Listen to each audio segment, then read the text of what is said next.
The Chamber of Commerce and Industry's Enterprise Award is made annually to companies or organisations which the Chamber considers make an outstanding contribution to the advancement of the Hunter region. I congratulate you the on Managing Director and Chief receiving Winemaker this of Wyndham award, Estate, and I Mr. do Brian this McGuigan, in recognition of the enterprise, your parts of Wyndham Estate. The Chamber's President, Mr. in Peter terms of the Evans, land. said Wyndham had made outstanding achievements at home and overseas. We believe as a matter of policy year. and principle. This included winning for the third successive year the Best Australian Exhibitor Award at the International Wine and Spirit Competition at Bristol in England. Mr. McGuigan described the Hunter region as the oldest wine-growing area in Australia. He said he believes the country's future as a wine exporter is set to expand. As a region, and certainly as an industry, we have to work very hard at the development of our export markets, because we have the capacity in this region and in Australia generally.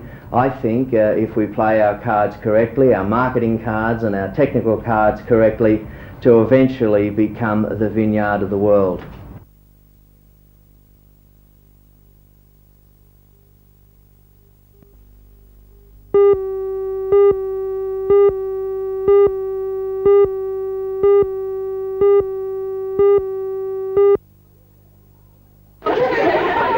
Address competition by AGC Insurance provided employees with an opportunity to break out from normal office attire, as they donned costumes typical of early settlement days in Australia.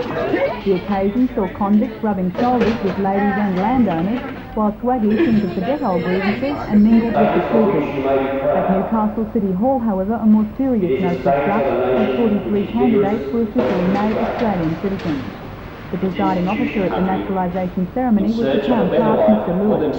After guiding the candidates through their oath of allegiance, he presented them, with the assistance of Mr. Chambers from the Australia Day Council, with their certificates of naturalisation. Celebrations commemorating European settlement in Australia may not be in full swing until tomorrow, but for the 43 men and women who took part in today's special ceremony, the 25th of January will always hold a significance of its own.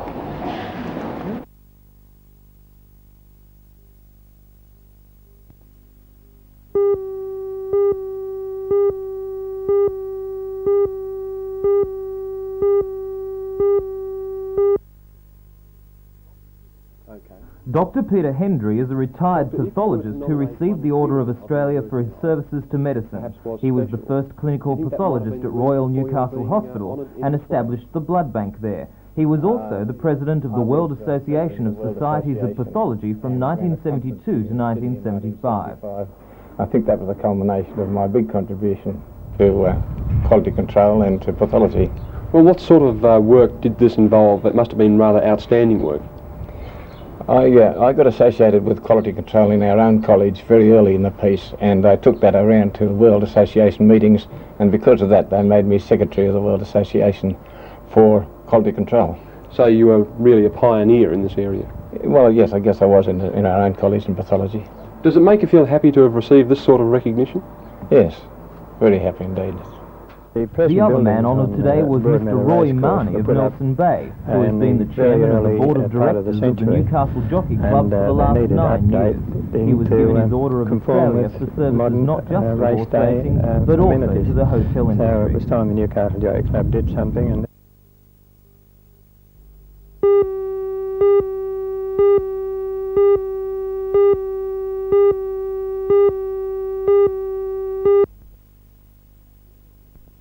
It's been a regular visitor to our port over the years, and it remains a starring attraction.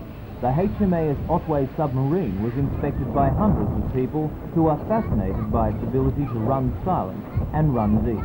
This time the Otway was here to join in Australia Day celebration. An Oberon-class sub, it weighs in at 2,500 tonnes and packs its punch via 8 torpedo tubes. But the British design is now 2 decades old and will soon be replaced by a more sophisticated sub. That vessel may partly be built at the State Dockyard. The Otway will be open again for public inspection tomorrow afternoon between 1 and 4.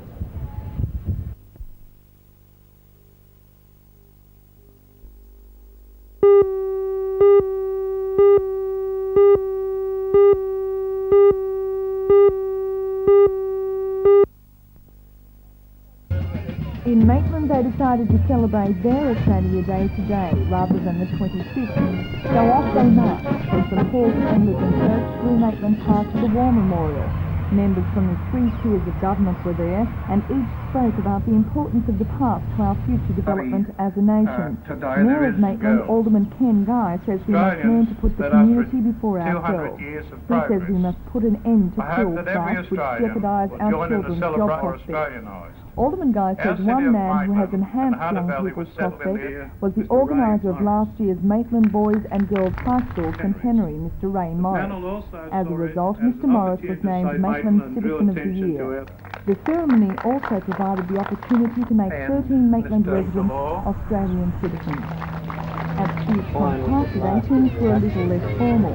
It was the Australian Day Festival with non-stop entertainment from 11 in the morning until 8 tonight. The festival was organised by the Lake Macquarie Council as a community service. Although there are a number of fun days planned for throughout the year, the proceeds from this one went to the Hunter Valley Cancer Appeal Telethon. Before the heavy clouds set in, it was like this afternoon on our beaches, with thousands of people choosing to spend their Australia Day holiday soaking up the sun.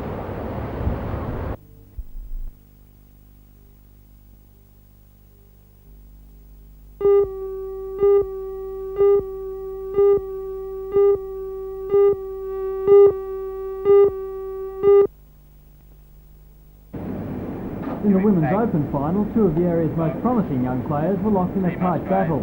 15-year-old Tracy Moyle has proved in many junior tournaments over the last few years that she'll be one of the players of the future.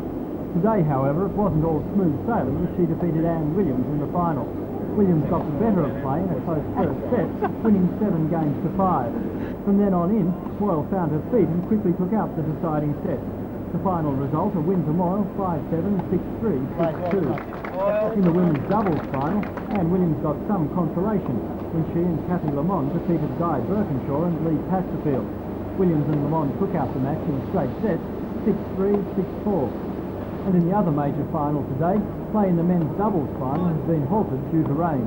Earlier today, Brian Williams and Terry Musgrave defeated Wayne Barton and Kerry Jock in straight sets in the semi-final. And when play was suspended in the final a short time ago, they also looked set to take out that match against David Ash and Brad Farmer. They won the first set 6-2 and are leading the second 4-3.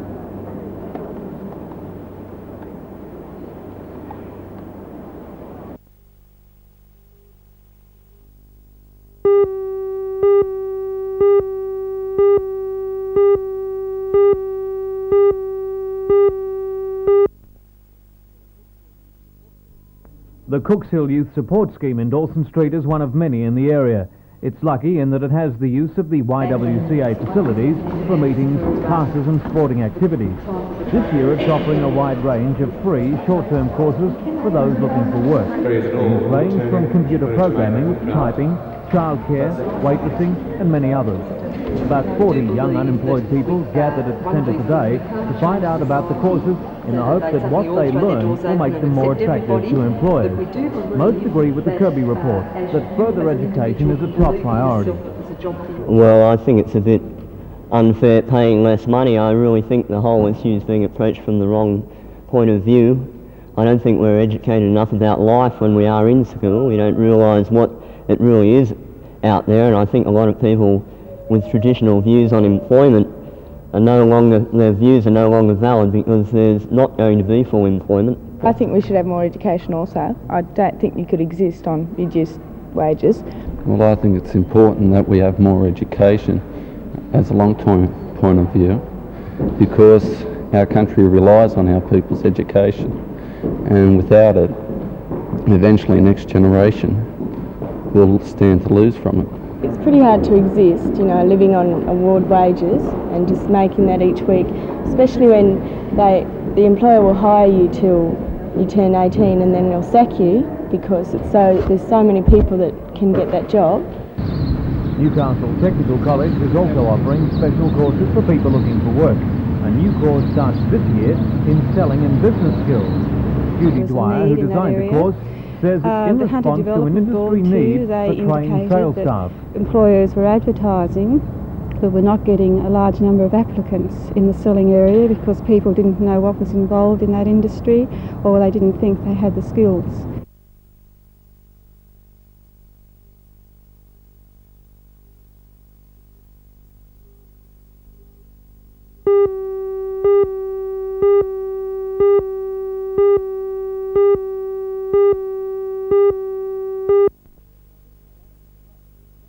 Mrs. Janet McLean is president of the Northern Teachers Association, which represents Federation members in the Hunter region. Mrs. McLean says the new school curriculum is of great concern. One other way that it's affecting us now is in the shortfall areas. There are schools in the Hunter region which are going to be able to offer less curriculum choices, particularly in things like computer studies, electronics, all those areas where you have expertise, particularly from maths, science, industrial arts, music people. They aren't allowed now to be used in the places where they've got expertise because of the shortfall, and this formula is guaranteeing that. So that it means that the answer to curriculum problems, as Mr. Cavalier is seeing it, is to say, well, we'll change the curriculum. Not that we'll get teachers to teach that curriculum, but rather we will change the curriculum. The fact that it doesn't suit present educational needs doesn't seem to matter to him, and that is very worrying.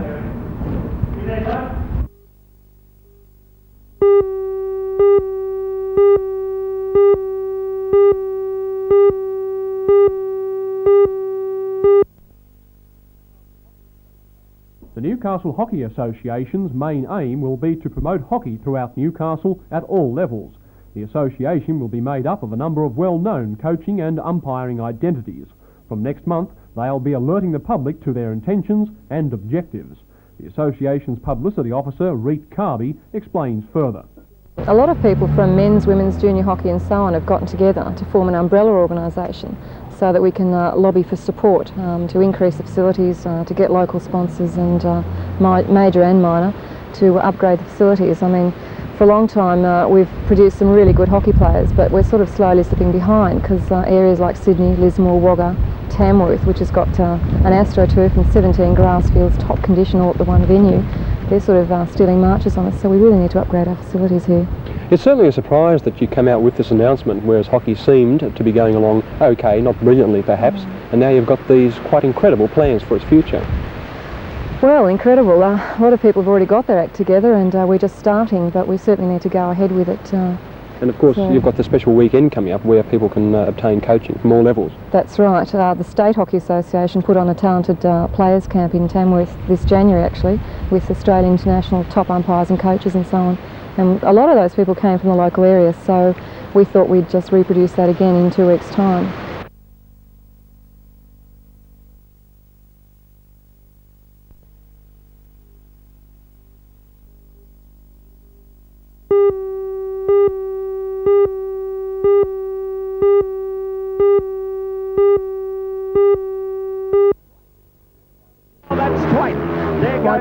Moran around Major, beautifully tucked it back inside again, left knee, left wrist, and there's Moran up to him and at him again. But it's Sanders the leader. Sanders, Moran on the outside, Major inside, and I think the track bar from Gary, and yes, Sanders makes this coming out of the blue.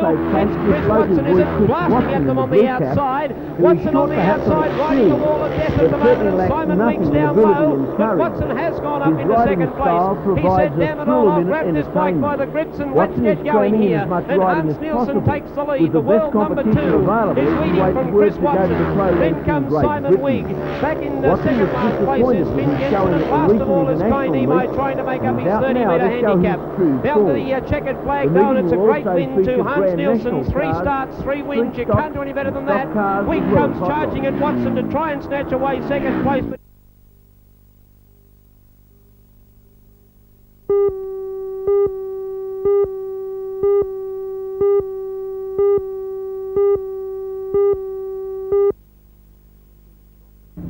Mr. Druin's offer is attractive to the Newcastle City Council because the Civic Theatre lost $80,000 last financial year.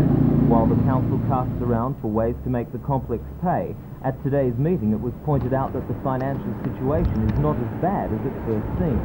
The shops which are part of the complex earn $120,000 in rent per year, and if that money was credited to the theatre, it would more than compensate for the running costs. The chairman of the meeting, Mr. Dick Robertson, had this to say. It is not a dramatic cost on the ratepayer to own the Civic Theatre and run it with the council. It is not a dramatic cost. It is a small cost to pay. And we're recommending to the administrator that no action be taken at this time until there has been an opportunity for public debate. The meeting resolved that the theatre is not used enough and should be more accessible to amateur groups. It also called for the much-needed refurbishing of the theatre to be paid for by the state and federal governments. The suggestions will be included in a submission to be sent to the City Administrator, Mr. Colin Saunders. Many members of Newcastle's theatre community said there should be no decision made until there is more public debate, but they point out that there can be no effective public debate until there is an elected council.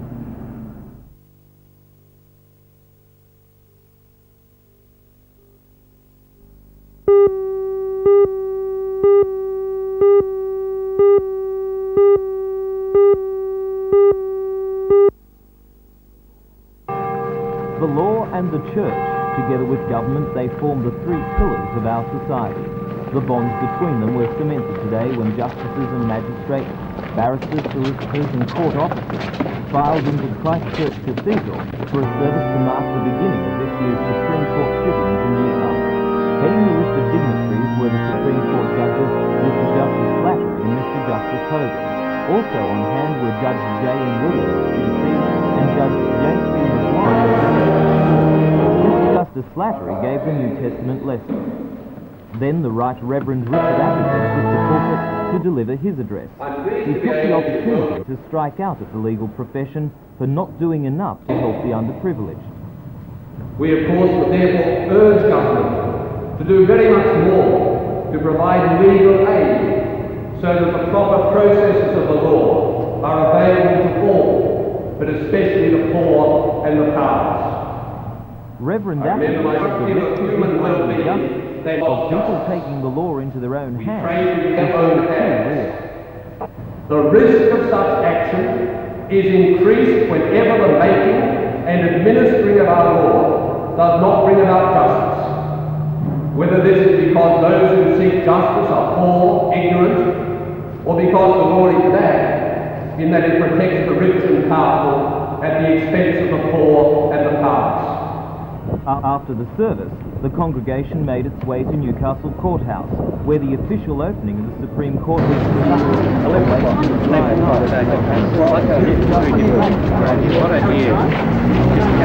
Appropriately, in this International Year of the Youth, Mr. Justice Slattery addressed his remarks to the law and young people. He said it is important that young people have an interest in and an understanding of the due processes of the law.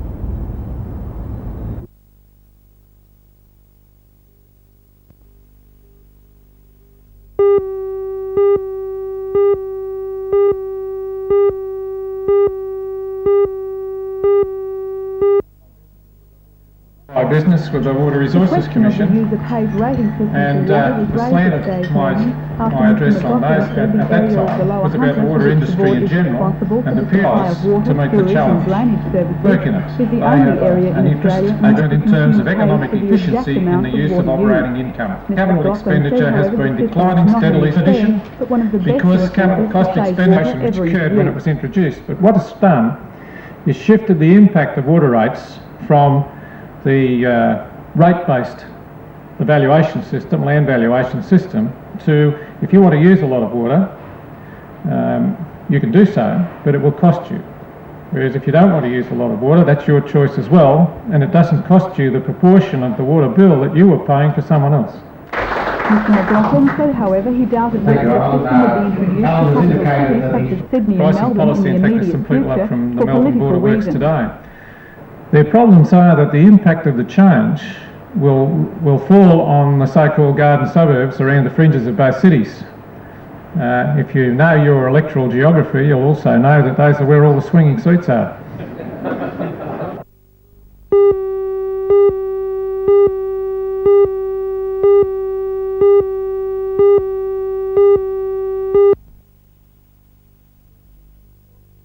The new sponsorship agreement, which was signed today, is with AGC Finance and is worth $15,000 for 1985. And it's hoped by both parties that it can be an ongoing thing. Regional manager for the company, Nick Kevin, is pleased his company has become involved with Newcastle sport. We believe that sport is a good way to get to the public, and I can't think of any better way in the Newcastle Hunter Valley region than to get involved with Wests in their football this year. And it all started with discussions about 2 months ago, and things developed from there, Lee. I suppose you were looking for a side with results? Well, yes, the #1 team for last year, and we're hoping that with our sort of support this year, they'll go on to bigger and better things for 1985. Can I say that AGC are good friends with money? You certainly can.